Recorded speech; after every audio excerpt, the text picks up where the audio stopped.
संविधान संशोधन। ठीक है, चलिए देखिए, आइएगा आप बोर्ड पे। और यह जो चैप्टर है ना, सदाबहार चैप्टर है। कहिएगा क्यों सदाबहार चैप्टर है? क्योंकि इस चैप्टर का संबंध पूरे पॉलिटी से है, और इसलिए कोई भी परीक्षा हो, रेलवे हो, एसएससी हो, या बिहार दरोगा हो, बीपीएससी हो, कोई भी परीक्षा हो, एक प्रश्न कम से कम इस चैप्टर से देता है। कम से कम एक प्रश्न इस चैप्टर से देता है। तो इसलिए इस चैप्टर को याद रखना जरूरी है। और देखिएगा, इस चैप्टर में जो हम चर्चा करेंगे, उसकी चर्चा कहीं ना कहीं किसी ना किसी चैप्टर में हम आपके साथ किए हुए रहेंगे। और आसान भी है, एक चीज को 2 बार आप जान लीजिएगा तो याद भी रहेगा, समझ लीजिएगा तो याद भी रहेगा। आप कोई भी परीक्षा जीएस आधारित देने जा रहे हैं, वनडे परीक्षा है, इंडियन पॉलिटी से उससे प्रश्न आना है, आपको शॉर्ट टाइम में रिवीजन करना है, और उतना टाइम नहीं है कि आप हर चीज पढ़ सके। तो मेरा पर्सनली सलाह यह है, 3 चैप्टर आप पढ़ के जाइएगा। अनुच्छेद पूरा 1 से लेकर 395 तक पूरा देख लीजिएगा एक बार सरसरी निगाह से। दूसरा, संविधान संशोधन एक बार पूरा सरसरी निगाह से देख लीजिएगा। तीसरा, संघ का शासन। क्वेश्चन यही 3 गो से तो आता है, बस ये 3 गो पढ़ के गए, क्वेश्चन आएगा बनाइएगा। यही तीनों मेन है भी, समझ गए? तो अब हम लोग बात करते हैं संविधान संशोधन।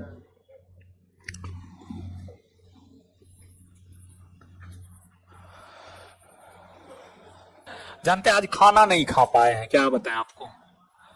जिस रोज बैच रहता है ना, उस रोज आज तक रिकॉर्ड रहा है, जिस रोज मेरा बैच रहता है उस रोज हम खाना नहीं खा पाते हैं।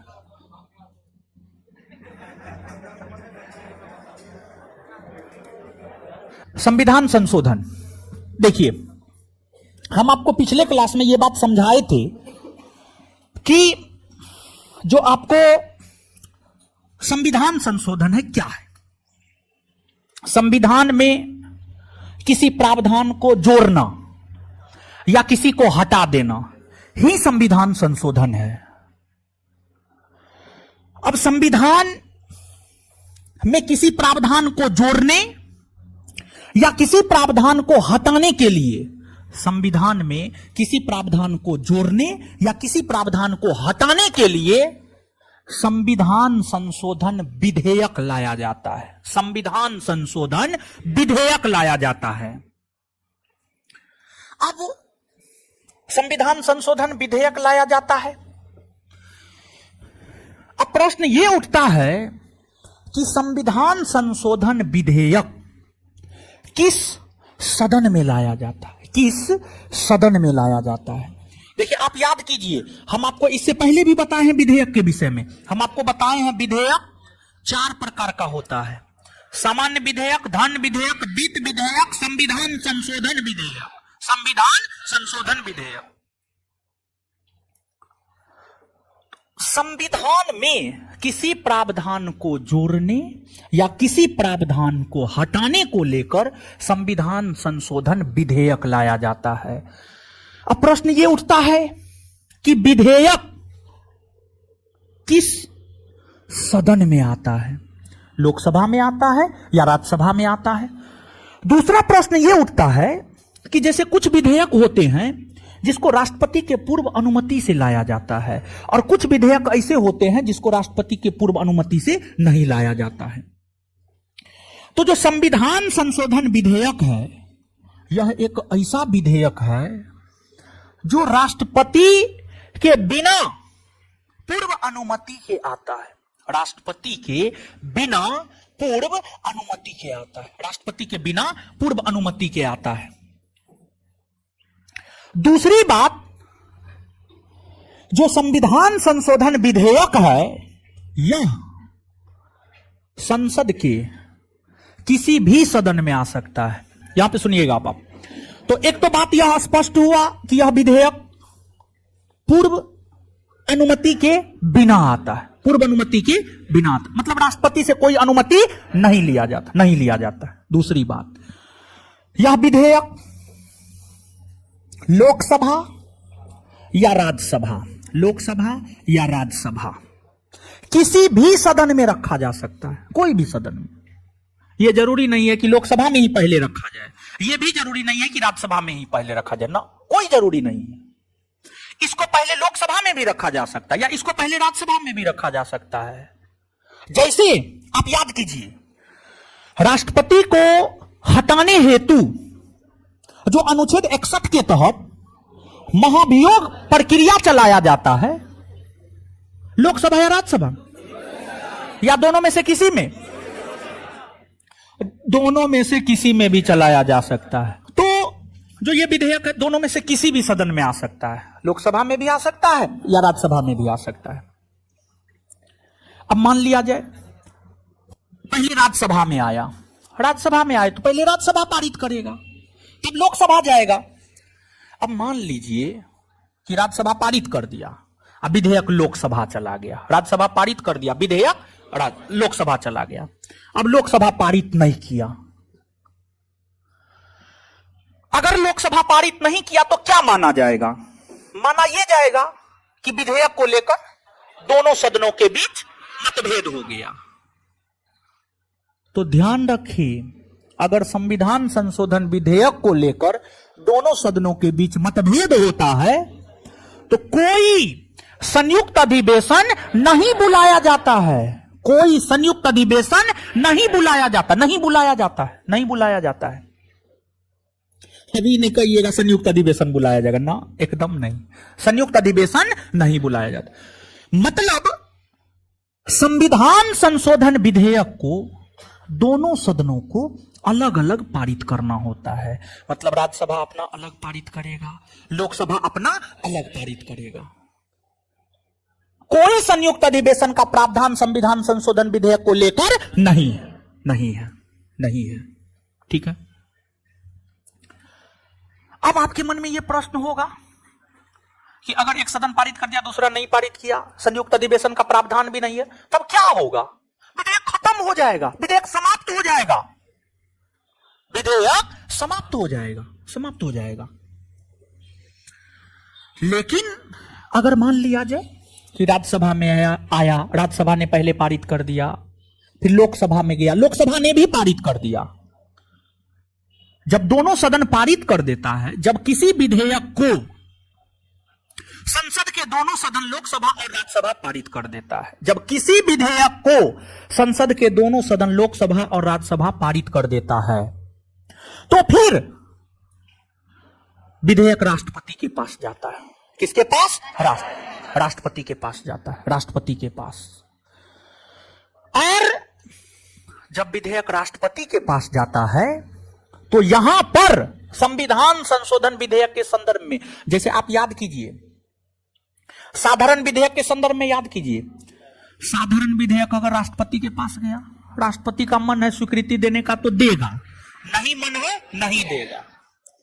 मतलब साधारण विधेयक को राष्ट्रपति रोक सकता है, यानी वीटो का प्रयोग कर सकता है। वीटो एक लैटिन भाषा का शब्द है जिसका शाब्दिक अर्थ क्या होता है? रोकना। तो साधारण विधेयक को राष्ट्रपति रोक सकता है, लेकिन संविधान संशोधन विधेयक को लेकर राष्ट्रपति को ऐसा कोई अधिकार नहीं होता है। संविधान संशोधन विधेयक को लेकर राष्ट्रपति को ऐसा कोई अधिकार नहीं होता है।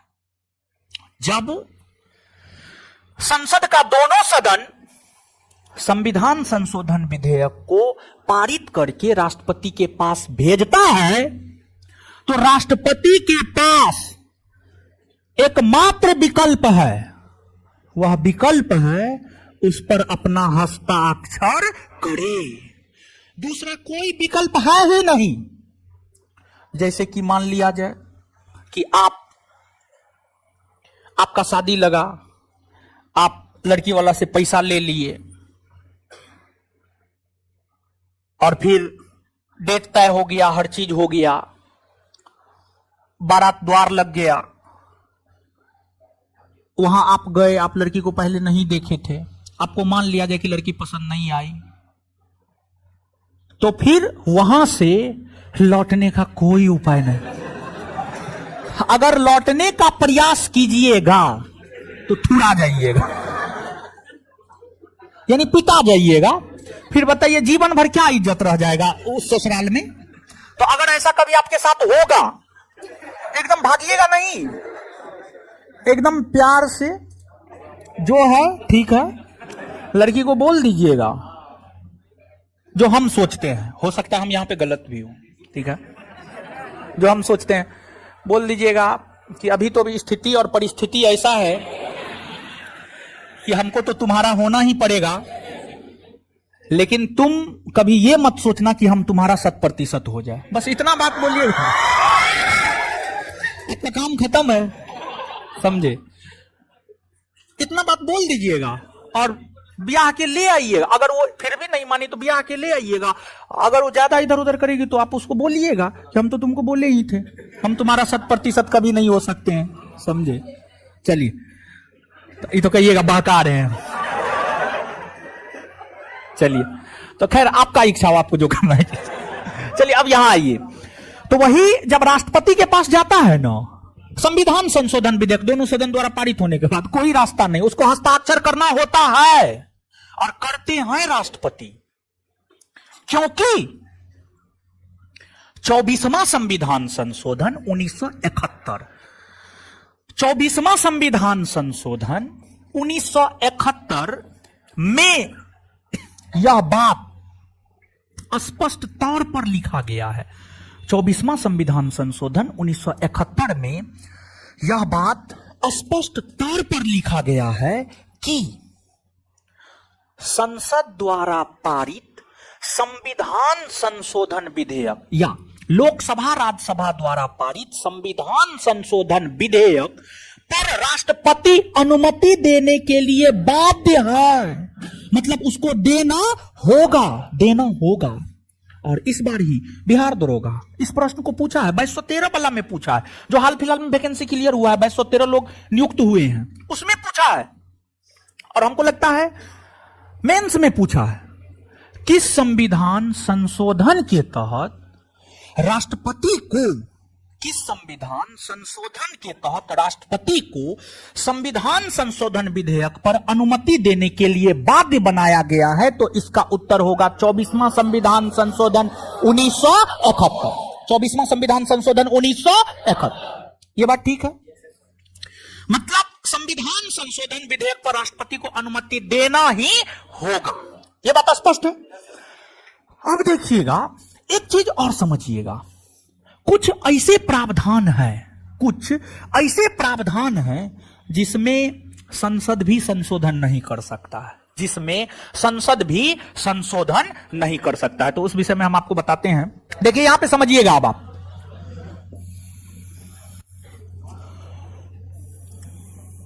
देखिए, आपको केशवानंद भारतीवाद कई दफा इसकी चर्चा हुई होंगी। तो केशवानंद भारतीवाद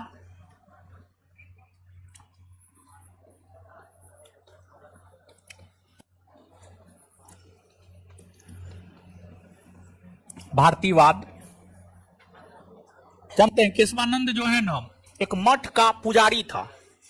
जमीन विवाद को लेकर जो है सुप्रीम कोर्ट में केस किया था। उसी संदर्भ में सुप्रीम कोर्ट ने जो जजमेंट दिया है, उसी जजमेंट को केशवानंद भारती बनाम केरल राज्यवाद कहा जाता है। और इस वाद में सुप्रीम कोर्ट ने जजमेंट 24 अप्रैल 1973 को दिया है। इस वाद में सुप्रीम कोर्ट ने अपना जजमेंट जो है 24 अप्रैल 1973 को दिया है।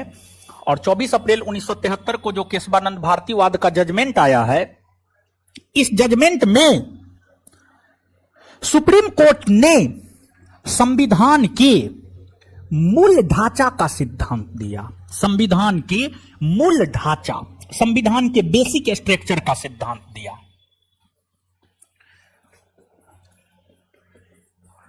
देखिए हम यहां पर समझाना क्या चाह रहे हैं, आप समझिएगा। देखिए हम यहां पर यह बात समझाना चाह रहे हैं, एक चीज समझिएगा, जो भारत का संविधान है ना, भारत के संविधान में संशोधन करने का अधिकार भारत के संविधान में संशोधन करने का अधिकार सिर्फ और सिर्फ भारत की संसद को है, भारत की संसद को, भारत की पार्लियामेंट को है। भारत की पार्लियामेंट ही भारत के संविधान में संशोधन कर सकते, दूसरा कोई नहीं कर सकता है। लेकिन संसद भी संविधान के हर प्रावधान में संशोधन नहीं कर सकती है, संशोधन नहीं कर सकती है। संसद संविधान के उन प्रावधानों में संशोधन नहीं कर सकती है जो प्रावधान संविधान के मूल ढांचा में आता है, यानी सुप्रीम कोर्ट ने, भारत के उच्चतम न्यायालय ने जिस प्रावधान को संविधान के बेसिक स्ट्रक्चर में, संविधान के मूल ढांचा में शामिल किया है, उसमें संसद को भी औकात नहीं है कि वो संशोधन कर सकती है। संसद को भी औकात नहीं है कि वह संशोधन कर सकती है।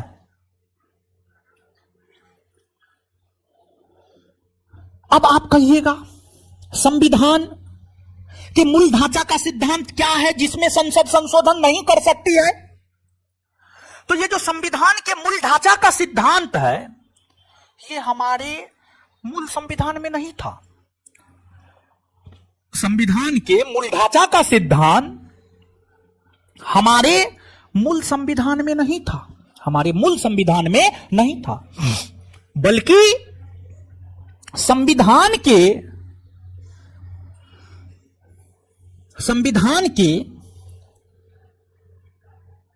बेसिक स्ट्रक्चर का सिद्धांत सुप्रीम कोर्ट ने 24 अप्रैल 1973 को केशवानंद भारती बनाम केरल राज्यवाद जजमेंट में दिया। और इस जजमेंट में सुप्रीम कोर्ट ने बकायदा कुछ चीजों को लेकर यह घोषणा करी कि ये जो प्रावधान है ये संविधान के मूल ढांचा में आता है। जैसे आपको पंथ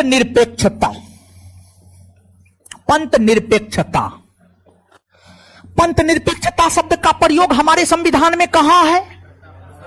तो पंथ निरपेक्षता शब्द का प्रयोग हमारे संविधान के प्रस्तावना में है। तो क्या हमारे संविधान के प्रस्तावना में जो पंथ निरपेक्षता है, जो कि मूल ढांचा है, क्या पंथ निरपेक्षता में संसद कोई संशोधन कर सकती है? नहीं कर सकती है। और पंथ निरपेक्षता का मतलब सामान्य अर्थों में वैसा देश जहां सभी धर्मों के लोग आपस में मिलजुल कर रहते हो, जहां सभी धर्म अस्तित्व में हो, जहां पर राज्य का अपना कोई धर्म ना हो, उसी को पंथ निरपेक्ष राज्य कहा जाता है। तो भारत एक पंथ निरपेक्ष राष्ट्र है। भारत में हिंदू, मुस्लिम, सिख, ईसाई, बौद्ध, पारसी सब लोग रहते हैं, इसलिए भारत पंथ निरपेक्ष है। तो कोई जो ये राग आलाप रहा है, कोई भी पार्टी, स्पेशली राजनीतिक पार्टी जो हिंदूवादी पार्टी है, वह ध्रुवीकरण वोट का, मतदान का, मत का ध्रुवीकरण करने हेतु यह बात कहती है भारत को हिंदू राष्ट्र बनाएंगे, अखंड भारत बनाएंगे, फलना चिलना ढेकना करेंगे। सब आसान थोड़े है। सिकंदर के समय का भारत है क्या कि सिकंदर जीत लेगा? आज का भारत अलग है, उस समय का भारत अलग था।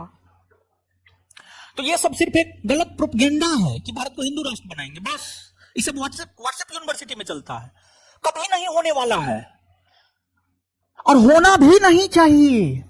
क्योंकि आप देखिए ना, पाकिस्तान मुस्लिम इस्लाम राष्ट्र है, बांग्लादेश इस्लाम राष्ट्र है, देख लीजिए क्या होता है। तालिबान अफगानिस्तान में देख लीजिए क्या होता है। आप अपने स्तर पे सोचिए ना, अगर मान लिया जाए कि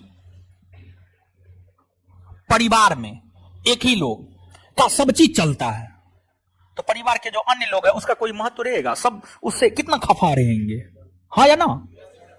ये एग्जाम्पल सूट नहीं किया, ठीक है। मतलब आप समझ पा रहे होंगे कि जो पंथ निरपेक्षता है ये बेसिक स्ट्रक्चर में आता है, और पंथ निरपेक्षता बेसिक स्ट्रक्चर में आता है तो क्या कभी भारत हिंदू राष्ट्र बन सकता है? क्या पंथ निरपेक्षता को कभी प्रस्तावना से हटाया जा सकता है? कभी नहीं हटाया जा सकता है। इसको हटाने का एकमात्र उपाय यह है कि सुप्रीम कोर्ट बेसिक स्ट्रक्चर के सिद्धांतों को हटा दे, फिर तो संसद सर्वोपरि हो जाएगा, फिर न्यायालय का कोई महत्व नहीं रह जाएगा। अगर न्यायालय का सम्मान है तो उसमें कई सारे रीजन है, जिसमें एक ये भी है, संविधान का बेसिक स्ट्रक्चर भी है, तो ये बेसिक स्ट्रक्चर के अंतर्गत आता है। फिर आपको संसदीय शासन प्रणाली, संसदीय शासन प्रणाली, भारत में संसदीय शासन प्रणाली है। संसदीय शासन प्रणाली वैसी शासन प्रणाली को कहा जाता है जहां पर शासन संसद के सदनों के द्वारा चलाया जाता है, और संसद के दो सदन होते हैं। भारत में आप देख सकते हैं, भारत में संसद के दो सदन है, लोकसभा राज्यसभा है। लोकसभा राज्यसभा ही देश में शासन चलाती है। कानून के निर्माण लोकसभा राज्यसभा के द्वारा ही बेसिकली किया जाता है। प्रधानमंत्री देश में शासन चलाते हैं, प्रधानमंत्री लोकसभा का नेता माना जाता है।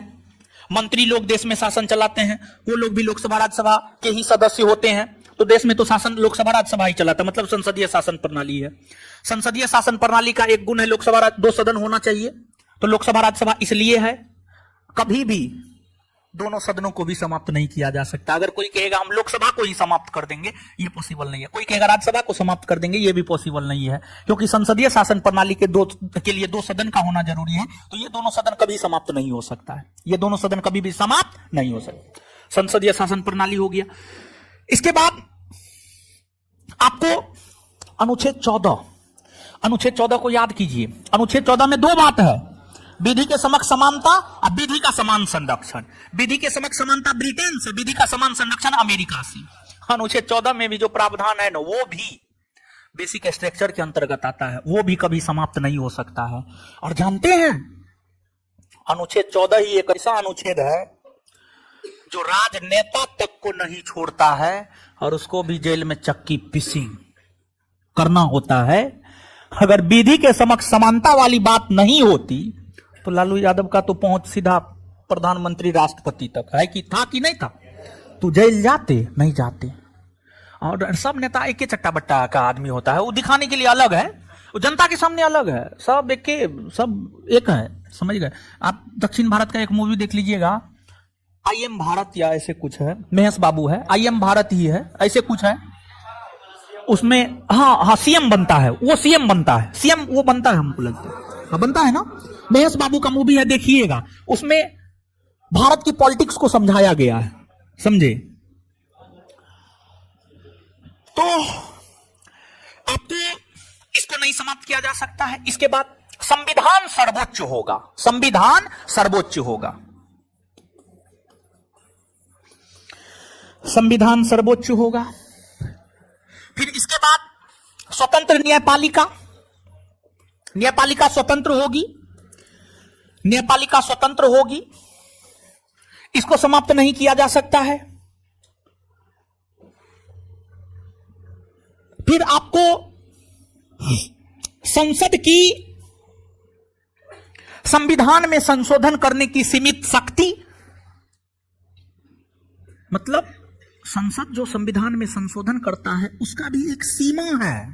ऐसा नहीं कि संविधान में संशोधन करने का अधिकार है तो संसद कुछ हो कर लेगा, ऐसा नहीं है, बल्कि उसकी भी जो है, उसका भी जो है एक दायरा है।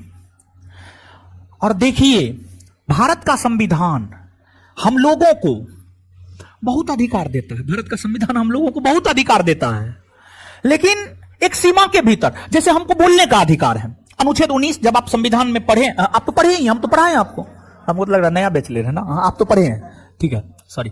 अनुच्छेद 19 में वाक्य एवं अभिव्यक्ति यानी बोलने की आजादी है, वाक्य एवं अभिव्यक्ति यानी बोलने की आजादी है। तो अब आपको बोलने का आजादी है तो आप कुछ हो बोल दीजिएगा, भारत मुर्दाबाद का नारा लगा दीजिएगा, नहीं। देश विरोधी नारा लगा दीजिएगा, नहीं।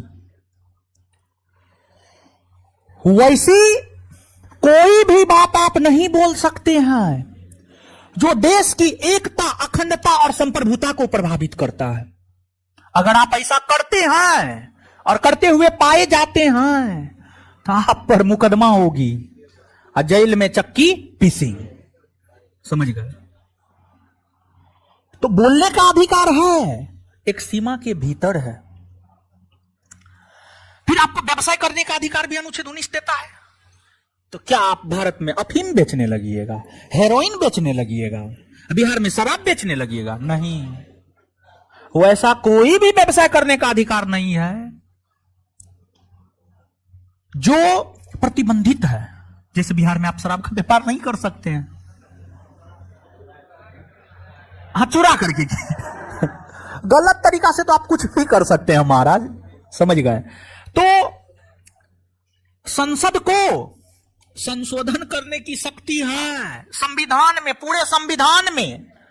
लेकिन अब इसका यह मतलब नहीं है कि संसद कुछ भी कर दे ना, ऐसा नहीं है। सीधा सीधा नहीं सोचना है, सीधा सीधा कुछ नहीं है, समझे? तो यहां तक चीज समझ में आया। और यहां पर एक बात समझाएंगे, ठीक है? यहां पर एक बात और थोड़ा सा समझाते हैं, समझिएगा। देखिए, आप याद कीजिए, जब हम आपको भारतीय संविधान का अनुच्छेद 111 समझा रहे थे, भारतीय संविधान के अनुच्छेद 111 में क्या है बताइए तो? राष्ट्रपति के वीटो का अधिकार, राष्ट्रपति के वीटो का अधिकार, ठीक है? राष्ट्रपति के वीटो का अधिकार है, ठीक है? वहां पर हम आपको ये बात समझाए हैं कि वीटो कितने प्रकार के होते? 4। कितने प्रकार के? 4 प्रकार के। आत्यांतिक वीटो, निलंबनकारी वीटो, पॉकेट वीटो, विशेषित वीटो। भारत के राष्ट्रपति को एक वीटो के प्रयोग का अधिकार नहीं है। कौन है? विशेषित वीटो। क्या भारत के राष्ट्रपति विशेषित वीटो का प्रयोग करते हैं? लेकिन क्या क्या अमेरिका के राष्ट्रपति विशेषित वीटो का प्रयोग करते हैं? इसका क्या मतलब है यहां पे समझिएगा। वहां पर भी समझाए होंगे हम, पता नहीं समझाए या नहीं समझाए, समझाए थे, लेकिन यहां पर जो है थोड़ा सा इससे रिलेटेड है। वहां पर जितना समझे ना उससे थोड़ा सा आगे यहां पर देखना होगा। देखिए,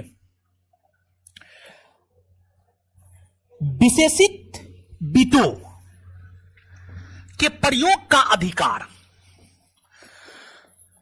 विशेषित वीटो के प्रयोग का अधिकार भारत के राष्ट्रपति को नहीं है। भारत के राष्ट्रपति को नहीं है, अमेरिका के राष्ट्रपति को है। अमेरिका के राष्ट्रपति को है। देखिए, जब संसद यानी लोकसभा राज्यसभा, जब संसद यानी लोकसभा और राज्यसभा, जब संसद किसी विधेयक को अपने 2/3 बहुमत से पारित करती है, जब संसद किसी विधेयक को अपने 2/3 बहुमत से पारित करती है और यह विधेयक राष्ट्रपति के पास जाए और राष्ट्रपति उसको रोक ले, तो यह माना जाएगा कि राष्ट्रपति ने विशेषित वीटो का प्रयोग किया। लेकिन जब संसद किसी विधेयक को 2/3 बहुमत से पारित करती है और वह राष्ट्रपति के पास जाता है और राष्ट्रपति के पास पावर नहीं है कि वह इसे रोक सकता है, तो इसका यह मतलब होगा कि राष्ट्रपति विशेषित वीटो का प्रयोग नहीं कर सकता है। मतलब भारत में अगर संसद ने किसी विधेयक को 2/3 बहुमत से पारित किया है और वह राष्ट्रपति के पास जाएगा, तो राष्ट्रपति को उस पर अपना अनुमति देना होगा। राष्ट्रपति को उस पर अपना अनुमति देना। अब थोड़ा ये बात ज्यादा स्पष्ट हुआ होगा पहले की तुलना में कि भारत के राष्ट्रपति विशेषित वीटो का प्रयोग क्यों नहीं करते हैं। कुछ समझ में आ रहा है? यानी अगर संसद 2/3 बहुमत से किसी विधेयक को पारित करती है तो राष्ट्रपति उस पर अनुमति देने के लिए बाध्य है। राष्ट्रपति को बाध्य बनाया गया है 24वां संविधान संशोधन 1971 के तहत। 24वां संविधान संशोधन 1971 में स्पष्ट तौर पर यह बात कहा गया, वैसा कोई भी विधेयक जिसे भारत की संसद ने 2/3 बहुमत से पारित किया है उस पर राष्ट्रपति अनुमति देने के लिए बाध्य है। यानी हम यहां पे ये कह सकते हैं 24वां संविधान संशोधन 1971 भारत के राष्ट्रपति को विशेषित वीटो प्रयोग का अधिकार नहीं देता है। क्या हम ये बात कह सकते हैं? हाय, कुछ समझ में आ रहा है? हाय, हाँ या ना बोलिए ना। क्या हम ये बात कह सकते हैं कि 24वां संविधान संशोधन 1971 भारत के राष्ट्रपति को विशेषित वीटो के प्रयोग से रोकता है? विशेषित वीटो के प्रयोग से। तो देखिए, अभी तो ये क्वेश्चन पूछा था 2213 मेंस कि संविधान संशोधन के तहत राष्ट्रपति को संविधान संशोधन विधेयक पर अनुमति देने के लिए बाध्य बनाया गया है। इसी प्रश्न को ऐसे भी पूछा जा सकता है कि संविधान संशोधन के तहत राष्ट्रपति को विशेषित वीटो का अधिकार मिला है, तो यहां पर भी आंसर होगा 24वां संविधान संशोधन 1971।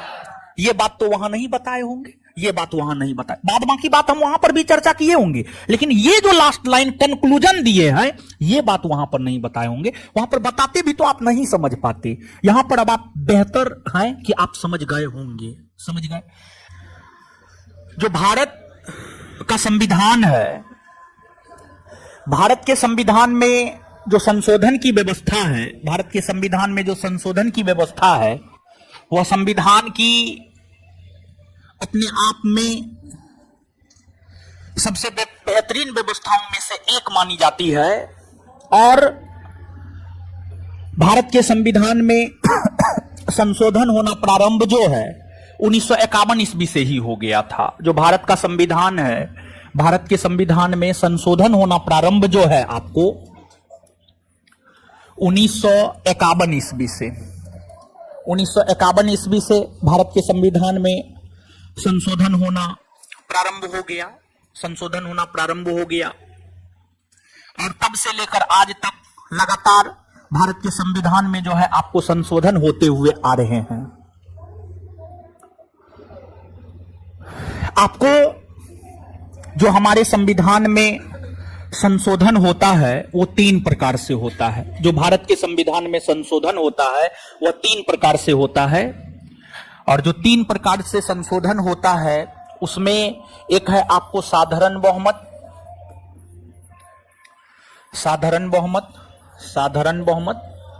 एक है विशेष बहुमत,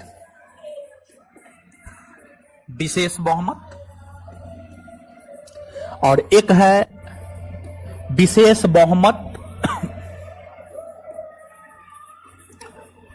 बहुमत तथा आधे से अधिक राज्यों का समर्थन। आधे से अधिक राज्यों का समर्थन। आधे से अधिक राज्यों का समर्थन। अब देखिए ये साधारण बहुमत क्या होता है, विशेष बहुमत क्या होता है, और विशेष बहुमत क्या होता है, और विशेष बहुमत तथा आधे से अधिक राज्यों का समर्थन क्या होता है। देखिए, भारतीय संविधान में कुछ प्रावधानों में संशोधन इस तरीका से होता है, कुछ प्रावधानों में संशोधन इस तरीका से, और कुछ प्रावधानों में संशोधन इस तरीका से। लेकिन ध्यान दें कि भारत के संविधान में जो सबसे ज्यादा संशोधन होता है वह इस तरीका से होता है, विशेष बहुमत द्वारा होता है। विशेष बहुमत द्वारा भारत के संविधान में सबसे ज्यादा संशोधन होता है। आपको जब किसी विधेयक को संसद के सदनों में रखा जाता है, जब किसी विधेयक को संसद के सदनों में रखा जाता है तो संसद के जिस भी सदन में रखा जाता है, लोकसभा में रखा जाता है, तो लोकसभा में जितने भी सदस्य उपस्थित है, उपस्थित सदस्यों में से, लोकसभा में जितने सदस्य उपस्थित है, उपस्थित सदस्यों में से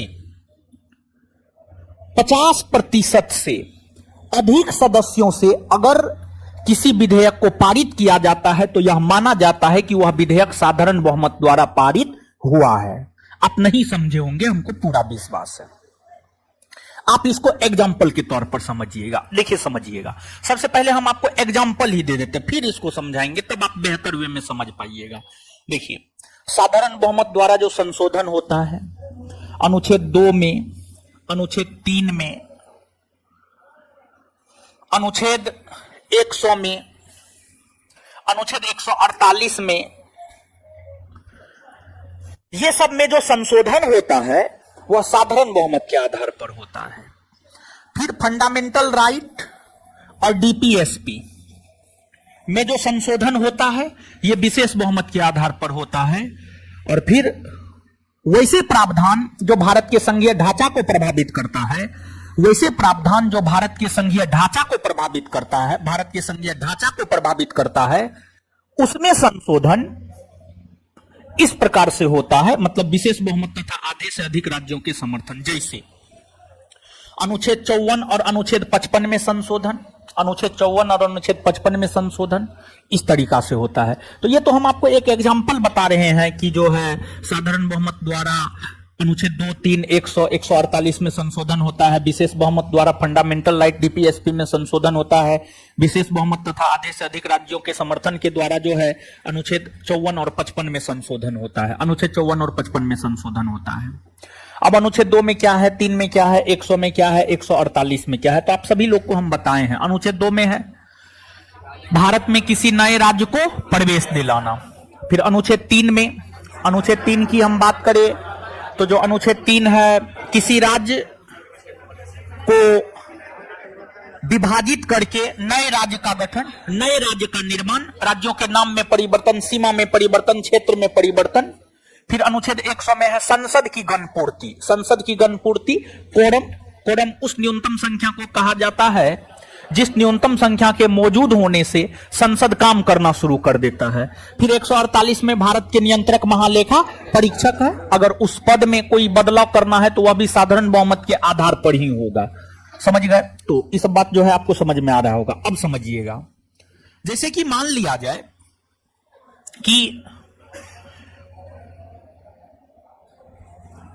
जाए कि किसी राज्य का विभाजन कर नए राज्य का निर्माण करना है। मान लिया जाए कि उत्तर प्रदेश का विभाजन करके एक नया राज्य बनाना है, उत्तर प्रदेश का विभाजन करके एक नया राज्य बनाना है, तो यह काम तो अनुच्छेद 3 के तहत होगा, हाँ या ना? एकदम होगा, अनुच्छेद 3 के तहत होगा। तब उत्तर प्रदेश का विभाजन कर एक नया राज्य बनाना है, इसको लेकर गृह मंत्रालय विधेयक तैयार करेगा। कौन विधेयक तैयार करेगा? गृह मंत्रालय। गृह मंत्रालय तैयार करेगा। गृह मंत्रालय इसको लोकसभा या राज्यसभा दोनों में से कहीं भी रख सकता है, ठीक है, राष्ट्रपति के पास भेजेगा। अब हम वहां पर उस पूरे राज्य निर्माण की प्रक्रिया को नहीं देखेंगे, तो वो तो राज्य निर्माण की प्रक्रिया है, वो हम बताए हुए हैं, वो आपको याद होगा, ठीक है। यहां पर हम लोग साधारण बहुमत को समझते हैं। तो नए राज्य, उत्तर प्रदेश का विभाजन कर नए राज्य के निर्माण को लेकर विधेयक लाया जाएगा। विधेयक कहां लाया जाएगा? तो लोकसभा राज्यसभा में लाया जाएगा। कहां? लोकसभा और राज्यसभा दोनों में से कहीं भी लाया जाएगा। मान लिया जाए कि लोकसभा में लाया गया। कहां लाया गया? लोकसभा। लोकसभा में लाया गया।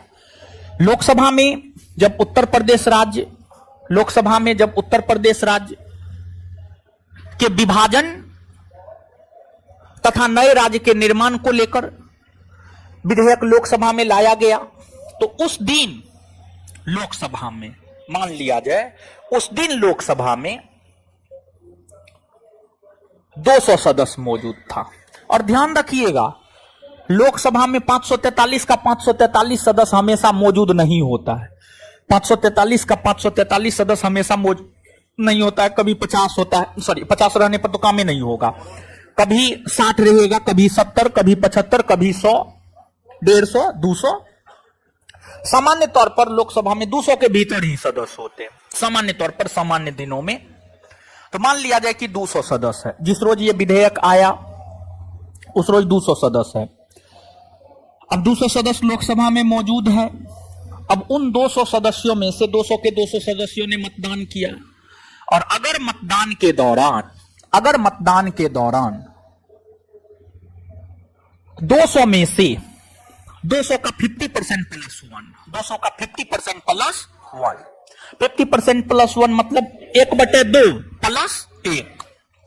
अगर लोकसभा में विधेयक आया, लोकसभा में जितने सदस्य मौजूद हैं, जितने उपस्थित हैं, उपस्थित सदस्यों में से जो मतदान कर रहे हैं, उस मतदान करने वालों में से 1/2 प्लस 1, 1/2 प्लस 1। अगर मतदान उपस्थित तथा मतदान करने वाले सदस्यों में से 50% से अधिक सदस्य, 50% से अधिक सदस्य, 50% से अधिक सदस्य किसी विधेयक को पारित करता है, तो यह माना जाता है कि वह विधेयक साधारण बहुमत द्वारा पारित हुआ है। अगर यहां पर मान लिया जाए 100 गो सदस्य है, लोकसभा में जब विधेयक आया 100 गो सदस्य है, तो 100 का 50% प्लस 1, अगर 100 का 50% प्लस 1 यानी 51। अगर 150 है तो 76। समझ गए? मतलब अब आप थोड़ा सा समझ पा रहे हैं? मतलब जब कोई विधेयक लोकसभा या राज्यसभा में रखा जाता है, जब कोई विधेयक लोकसभा या राज्यसभा में रखा जाता है, तो उस विधेयक के रखे जाने के समय लोकसभा में जितने सदस्य थे, जितने सदस्य उपस्थित थे, उन उपस्थित सदस्यों में से जितने ने मतदान किया, मतदान करने वाले सदस्यों में से 50% से अधिक, मतदान करने वाले सदस्यों में से 50% से अधिक सदस्यों ने अगर किसी विधेयक पर मतदान करके उसे पारित किया, तो यह माना जाएगा कि वह विधेयक साधारण बहुमत द्वारा पारित हुआ है। अब इसको थोड़ा सा और समझिएगा। इसको जैसे अनुच्छेद 100, अनुच्छेद 100 में संसद की गणपूर्ति है। अनुच्छेद 100 में क्या है? संसद की गणपूर्ति, संसद की गणपूर्ति। अभी संसद की गणपूर्ति क्या है बताइए? अभी संसद की गणपूर्ति क्या है? हाँ?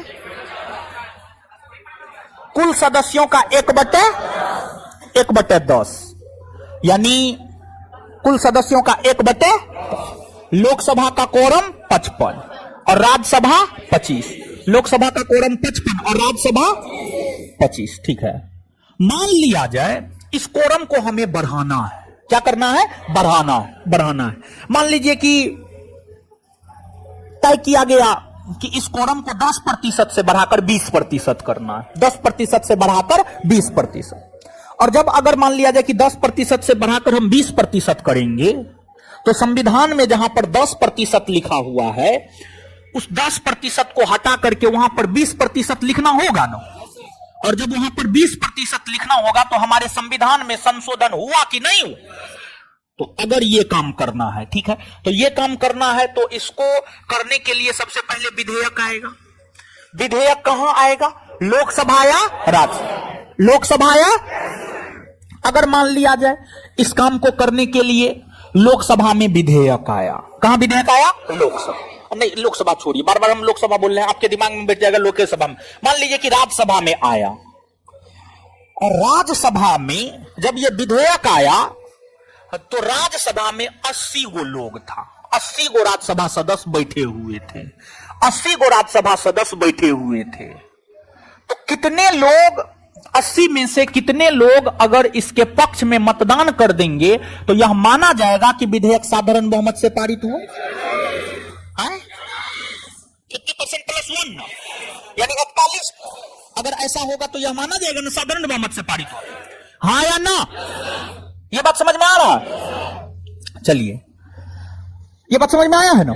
चलिए अब एक बात यहां पर समझिएगा, एक होता है सदन का बहुमत, ठीक है, एक होता है सदन का बहुमत। सदन का बहुमत,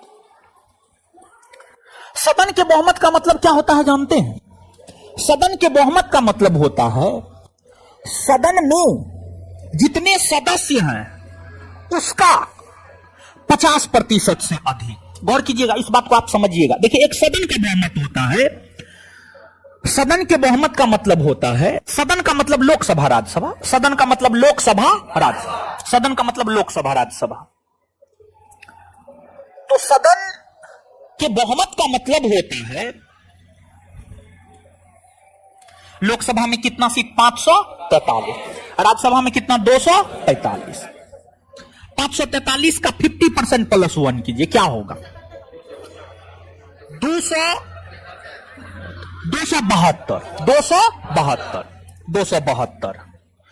तो लोकसभा सदन का बहुमत है 272। तो जहां पर सदन के बहुमत शब्द का प्रयोग किया जा रहा है, मतलब जितना सदस्य है उसका 50% प्लस 1, यानी 543 का 50% प्लस 1। अब 543 का 50% प्लस 1 कितना हो जाएगा? 272। अब राज्यसभा का बहुमत, राज्यसभा के सदन का बहुमत, तो 245 का 50% प्लस 1 कीजिए, 123। एक बात बताइए आप हमको यहां पर कि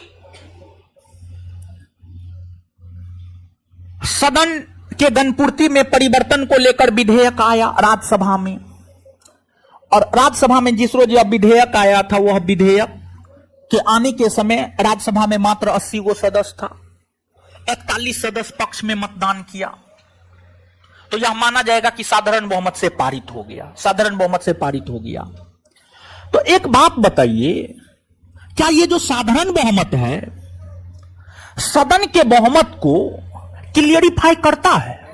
सदन के बहुमत को नहीं करता। करता है? नहीं करता है, नहीं करता है। सदन के बहुमत को क्लियरिफाई नहीं करता है, नहीं करता है। समझ गए? तो सीधा याद रखिएगा, सीधा याद रखिएगा,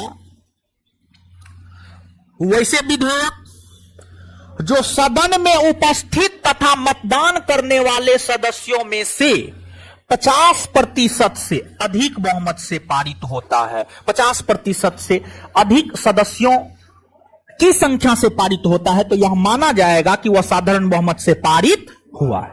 ठीक है, अब यहां पर एक बात और समझिएगा कि संविधान के वैसे प्रावधान जिसमें परिवर्तन साधारण बहुमत के द्वारा होता है उसे संविधान संशोधन विधेयक नहीं माना जाता है।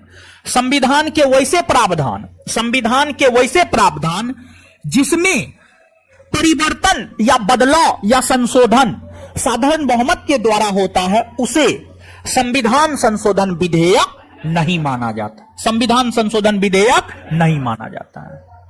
लेकिन अगर संविधान के किसी प्रावधान में संशोधन, परिवर्तन या बदलाव विशेष बहुमत या विशेष बहुमत तथा आधे से अधिक राज्यों के समर्थन के माध्यम से होता है तो फिर उसे संविधान संशोधन विधेयक माना जाता। यहां पे देखिए हम क्या बताना चाह रहे हैं कि हमारे भारत के संविधान में संशोधन 3 प्रकार से, साधारण बहुमत, विशेष बहुमत तथा आधे से अधिक राज्यों के समर्थन। लेकिन ध्यान दें, साधारण बहुमत के आधार पर जो संशोधन होता है वह संविधान संशोधन नहीं माना जाता है, और ये दोनों के आधार पर जो होता है इन दोनों को संविधान संशोधन माना जाता है। ठीक है, अब यहां पर विशेष बहुमत को समझिएगा। देखिए, अगर हम विशेष बहुमत की बात करें तो अगर हमें मौलिक अधिकार में संशोधन करना है, डीपीएसपी में संशोधन करना है, तो मौलिक अधिकार और डीपीएसपी जैसे प्रावधानों में अगर संशोधन करना है तो वह इस बहुमत से होगा, विशेष बहुमत से। इसमें क्या होता है, सदन में उपस्थित तथा मतदान करने वाले सदस्यों के, सदन में उपस्थित तथा मतदान करने वाले सदस्यों के 2/3 बहुमत, सदन में उपस्थित तथा मतदान करने वाले सदस्यों के 2/3 बहुमत, 2/3 बहुमत। अगर कोई विधेयक सदन में उपस्थित तथा मतदान करने वाले सदस्यों के 2/3 बहुमत से पारित होता है तो यह माना जाता है कि वह विशेष बहुमत से पारित हुआ है। ठीक है, यहां पर 50% +1 है, यहां पर 2/3 है। ठीक है, और यहां पर विशेष बहुमत तथा आधे से अधिक राज्यों के समर्थन, 2/3 बहुमत और 28 में से 15 राज्यों का समर्थन भी आवश्यक है। जैसे कि जीएसटी को जब लागू करना था तो जीएसटी को विशेष बहुमत यानी 2/3 बहुमत से पारित किया गया और साथ ही साथ जो है भारत के 28 राज्य में से आधा से अधिक राज्य जो है जीएसटी को समर्थन दिया था, तब जाकर के जो है जीएसटी पूरे भारतवर्ष के भीतर लागू हुआ। और ध्यान रहे कि जो है आपको इस तरीका से संशोधन उसी में होता है जो भारत के संघीय ढांचा को प्रभावित करता है और साथ ही साथ जो है राज्य जो यहां पर पारित करता है साधारण बहुमत के आधार पर उसको पारित करता है। चलिए अब आगे हेडिंग मारिएगा, प्रमुख संविधान संशोधन। प्रमुख संविधान संशोधन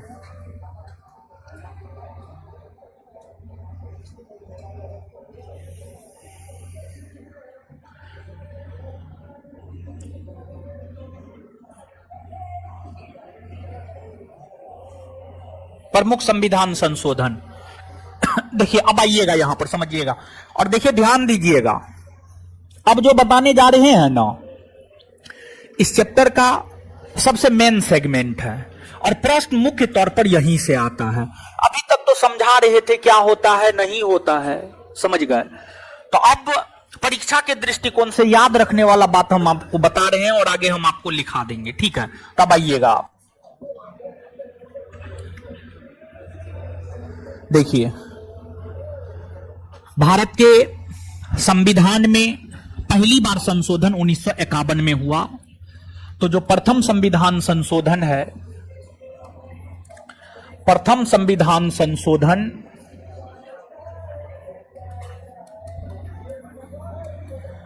1951 में हुए थे। प्रथम संविधान संशोधन जो है आपको 1951 में हुए थे।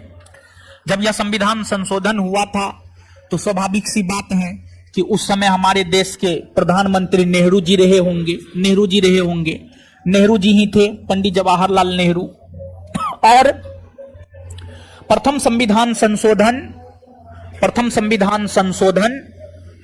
के तहत भारतीय संविधान में नवीं अनुसूची जोड़ी गई। भारतीय संविधान में नवीं अनुसूची जोड़ी गई और नवीं अनुसूची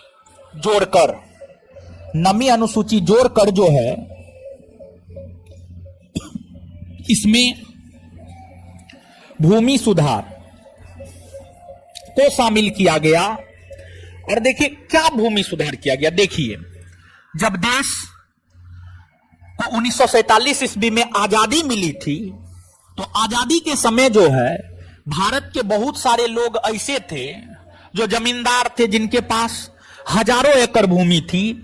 वही दूसरी तरफ भारत के बहुत सारे लोग ऐसे थे, भारत के बहुत सारे लोग ऐसे थे जिनके पास रहने तक के लिए भूमि नहीं था। तो फिर जमींदारों से भारत सरकार भूमि ले लिया और वो भूमि लोगों के बीच बांटा और इसको लेकर एक सामाजिक आंदोलन भी चलाया गया था जिसे भूदान आंदोलन कहा जाता है। तो एक प्रकार से हम यह भी कह सकते हैं कि इस प्रथम संविधान संशोधन के माध्यम से नवीं अनुसूची जोड़कर जो भूमि सुधार को शामिल किया गया,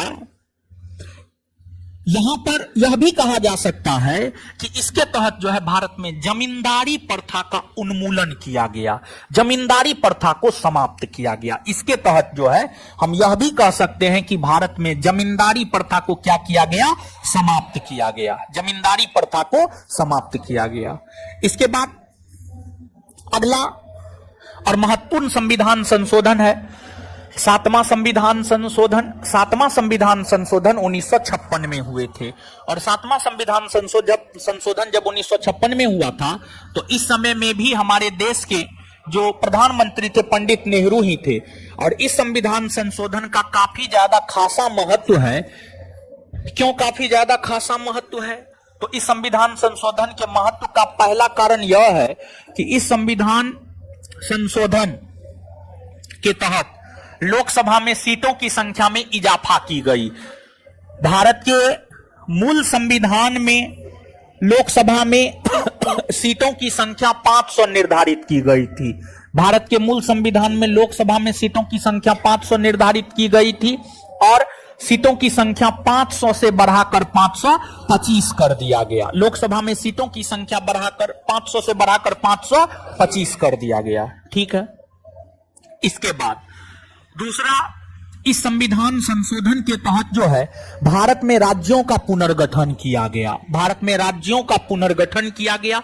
और एक बात समझिएगा, जो भारत का मूल संविधान है, हम आपसे पूछते हैं, अंतिम चैप्टर पढ़ा रहे हैं, हमारा पूछना हक है। जो भारत का मूल संविधान है, मूल संविधान में भारत के राज्यों को कितने वर्गों में बांटा गया था? कितने? 4।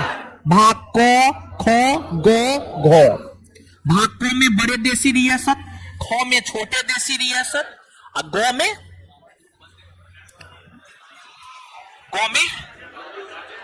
महाराज, भाग क में ब्रिटिश प्रांत, ख में बड़े देशी रियासत, ग में छोटे देशी रियासत और घ में जीते हुए क्षेत्र।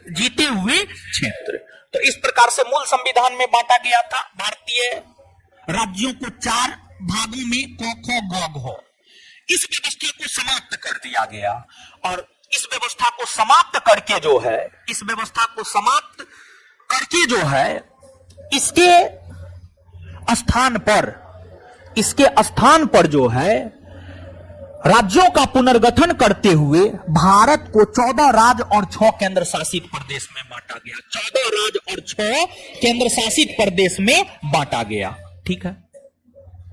तो इसके तहत भारत में राज्यों का पुनर्गठन किया गया और राज्यों का पुनर्गठन करते हुए मूल संविधान में जो भारतीय राज्यों को 4 वर्गों में ABCD या अ ब या क ख ग घ में बांटा गया था, उसको समाप्त कर दिया गया और उसको समाप्त करके जो है उसके स्थान पर भारत के राज्यों को 14 राज्य और 6 केंद्र शासित प्रदेश में बांटे गए। फिर जो भारत का मूल संविधान है, भारत का मूल संविधान यह कहता है कि प्रत्येक राज्य में एक उच्च न्यायालय होगा। प्रत्येक राज्य में एक उच्च न्यायालय होगा। भारत का मूल संविधान यह कहता है, भारत का मूल संविधान जो है आपको यह कहता है। लेकिन 7वां संविधान संशोधन 1956 में यह प्रावधान किया गया कि 2 या 2 से अधिक राज्यों के लिए एक उच्च न्यायालय हो सकता है।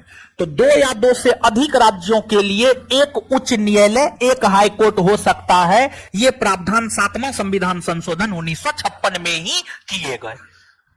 इसके बाद जब आप भारतीय संविधान को पढ़ेंगे तो जो भारत का संविधान है, भारत का संविधान यह कहता है कि प्रत्येक राज्य में एक राज्यपाल होगा। प्रत्येक राज्य में, मूल संविधान यह कहता है प्रत्येक राज्य में एक राज्यपाल होगा। मूल तौर पर जो है भारतीय संविधान का अनुच्छेद 153 कहता है प्रत्येक राज्य में एक राज्यपाल होगा। लेकिन बाद में जाकर जब 7वां संविधान संशोधन हुआ तो इसमें यह प्रावधान किया गया कि एक ही व्यक्ति 2 राज्य या 2 से अधिक राज्यों का भी राज्यपाल बन सकता है। एक ही व्यक्ति 2 राज्य या 2 से अधिक राज्यों का भी राज्यपाल बन सकता है। एक ही व्यक्ति 2 राज्य या 2 से अधिक राज्यों का भी राज्यपाल बन सकता है। ठीक है। तो जो है आपको 7वां संविधान संशोधन 1956 यह कहता है कि एक ही व्यक्ति 2 या 2 से अधिक राज्यों का भी राज्यपाल बन सकता है। तो ये तमाम प्रकार के प्रावधान 7वां संविधान संशोधन 1956 के तहत किए गए। देखिए, इसके बाद जो अगला महत्वपूर्ण संविधान संशोधन है, नमा संविधान संशोधन है। नमा संविधान संशोधन 1960 में हुआ था। नमा संविधान संशोधन 1960 के तहत भारत और पाकिस्तान के बीच भूमि समझौता हुआ। भारत और पाकिस्तान के बीच भूमि समझौता हुआ। ठीक है। देखिए, आप सभी लोग जानते हैं कि जब भारत का विभाजन हुआ तो पाकिस्तान का निर्माण हुआ। 2 पाकिस्तान बना था, पूर्वी पाकिस्तान और पश्चिमी पाकिस्तान। तो ये आपको पश्चिमी पाकिस्तान था, समझ गए, पश्चिमी पाकिस्तान था, और ये आपको पूर्वी पाकिस्तान, पूर्वी पाकिस्तान। और पूर्वी पाकिस्तान ही आज क्या बन गया है? बांग्लादेश। और जानते हैं पूर्वी पाकिस्तान जो बांग्लादेश बना है, इसमें इंदिरा गांधी का सबसे बड़ा योगदान है। इंदिरा गांधी के कारण ही यह संभव हो पाया, समझे? तो इंदिरा गांधी की विदेश नीति बड़ी तागड़ा विदेश नीति हुआ करती थी अपने समय में, ठीक है। फिर मोदी जी का भी विदेश नीति ठीक है, ठीक है, ठीक है। आप गड़बड़ नहीं कर सकते हैं मोदी जी के विदेश नीति को, समझे? ठीक है, विदेश नीति ठीक है मोदी जी। चलिए, तो देखिए ध्यान दीजिएगा कि बेरुवारी, बेरुवारी, बेरुवारी एक क्षेत्र था। बेरुवारी एक क्षेत्र था, बंगाल में था। और बंगाल के बेरुवारी का क्षेत्र जो है पूर्वी पाकिस्तान को सौंपना था। तो बेरुवारी का क्षेत्र पूर्वी पाकिस्तान को सौंपने के लिए ही नवा संविधान संशोधन किया गया 1960 में। और इस नवे संविधान संशोधन के तहत बेरुवारी का क्षेत्र पाकिस्तान को सौंप दिया गया, पूर्वी पाकिस्तान को सौंप दिया गया। इसके बाद अगला है 15वां संविधान संशोधन। जो 15वां संविधान संशोधन है, 15वां संविधान संशोधन 1963 में हुआ था। 15वां संविधान संशोधन 1963 के तहत क्या हुआ था समझिएगा।